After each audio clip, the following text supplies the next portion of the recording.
I first made my millions of dollars. The first time I ever became a millionaire was with webcam studio.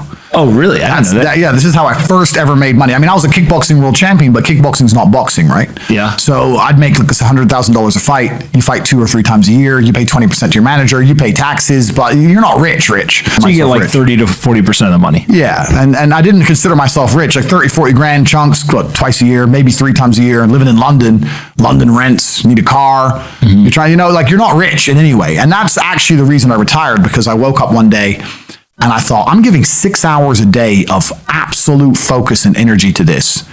And I believe I'm smart enough that if I put that much tenacity into something else, I can be a multimillionaire. I truly believed that. I was like, I've realized now I've reached the pinnacle of kickboxing. My choice is either to change over to MMA, which I was offered to do earlier in my career, but at the time, the kickboxing contract paid more money. I had to pay the bills, so I went kickboxing.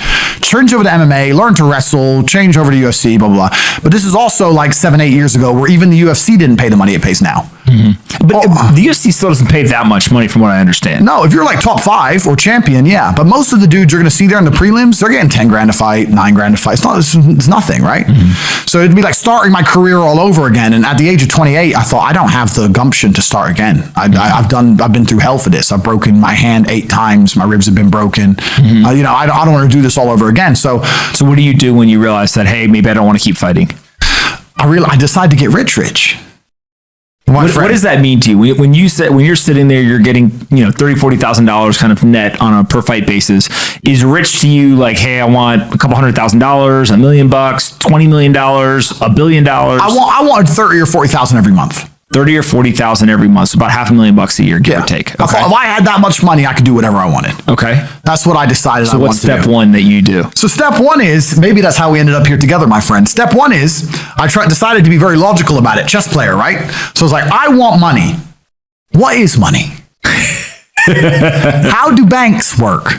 How does credit work? What's fractional reserve banking? All these things we now know to be the biggest cons of the century, right? So I'm sitting there researching money for days and days and days. And then I get more mad because I'm like, whoa, money's trash and I don't have any. Now I'm really annoyed, right? I thought like everyone else did that, everyone puts their money in the bank and the bank takes some of other people's money and lends it out. I didn't know they invented it from the sky. I still at that point thought money was linked to gold. I didn't know nothing. So I'm learning all this stuff and I'm getting really angry. I'm like, now this is really annoying me. So anyway, I had a piece of paper there and I'm in my research phase and it start writing down some dude on YouTube. I don't know who he was, some dork. He was a pro gold guy. This is before, Bitcoin was probably around then, but like early. He was a pro gold guy saying buy gold, buy gold, buy gold. And he was saying the difference between an asset, a liability, et cetera, et cetera. So I started trying to write down what I had. I was like, I have an apartment, I have a BMW. I'm in good shape, but I already use that for fighting. What can I do? I can play chess. I'm just writing down the things I have and what I'm good at. And then I kind of realized, I was like, I've got like 8 girlfriends.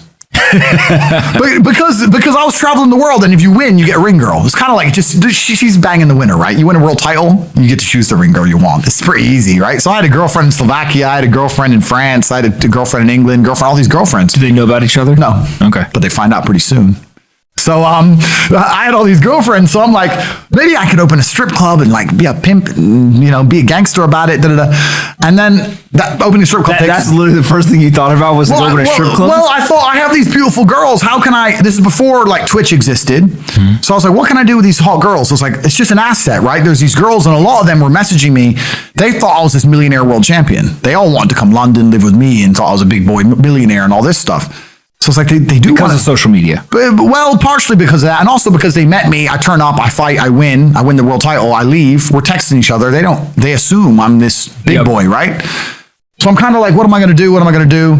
I thought, man, I investigated strip clubs, way too much money.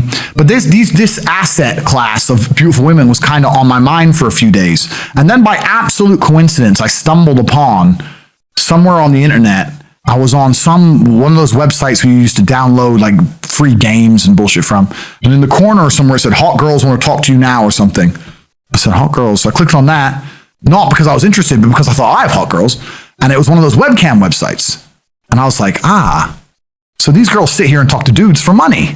So I'm going to get my girls to And they're naked. They're just talking. How does it work? It's 50-50. I mean, it depends on the girl, depends what she wants to do. But the majority of the job is not based around being naked. The majority of the job is based around being entertaining and being easy to talk to. And the guys who are talking to you need to find you, that you need to remember their name, remember their dog's name. You have to be smart. You can't just be a girl and be a bimbo and be naked and make money. You have to be really smart, charming, interesting, happy all the time, positive. Mm-hmm. And I thought, I'm going to try this. So I messaged all 5 of my girlfriends, told them I had a job for them, explained to them what I was going to do. I was going to launch this company.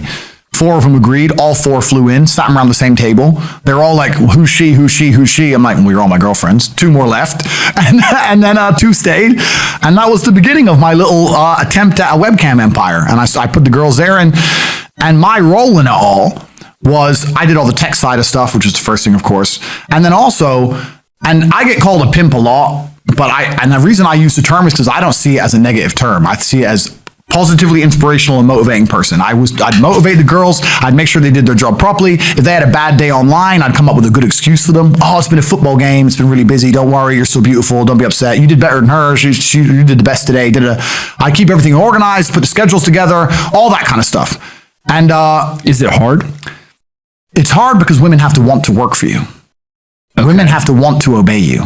That's what's hard. And you don't do that. This is one of the biggest misconceptions. I really want to clear this up. People in the movies and stuff, pimps are like aggressive, mean men. Complete opposite. Pimps are more like James Bond. James Bond's a pimp. He sleeps with a girl to get information. He doesn't care about her. He is absolutely and utterly a pimp. He doesn't hit her. He makes her love him. She does what he wants. He uses sex as a weapon to reward her, and then he disappears. That James Bond is absolutely and utterly a pimp. So I say pimp because everyone calls me a pimp online, tries to go, haha, you're a pimp, they're going to get offended. It's like, no, beautiful women wanted to work for me, and they wanted to work for me because I displayed supreme competence.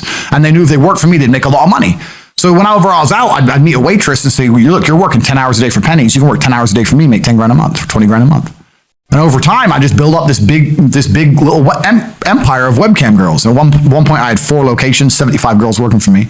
And we say locations like, explain what goes into a location. I just rent houses. All right, so you rent a house, and in the house you just literally, hey, go live here. There's like technology set up, and then you can basically just sit in front of the computer and literally be on the other end of one of these webcams. And guys are paying by the minute, by the hour, whatever, to talk to you.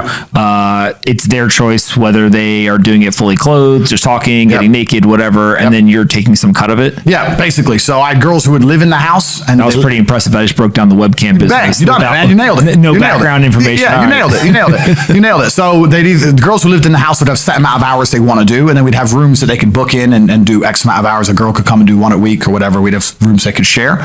And then, very much exactly like you said. They'd go online, they'd do their hours, they'd have their regular customers, they'd get their money, and then I'd take around half of the money, around 50%. You take 50%. Around 50%. Okay. Is that high or low compared to the rest of the industry? I'll tell you why it's very low. It's low because every time a girl would quit and try and do it by herself, she'd make a fraction of the money overall because she hasn't got the instruction, she hasn't got the motivation, she's just lazy with it, right? And women have a very different mentality to money than men. If you show a woman how to make $1,000 in an hour, she'll think, I only have to work an hour a week. Whereas if you show a man how to make $1,000 in an hour, he thinks, I can make $18,000 a day.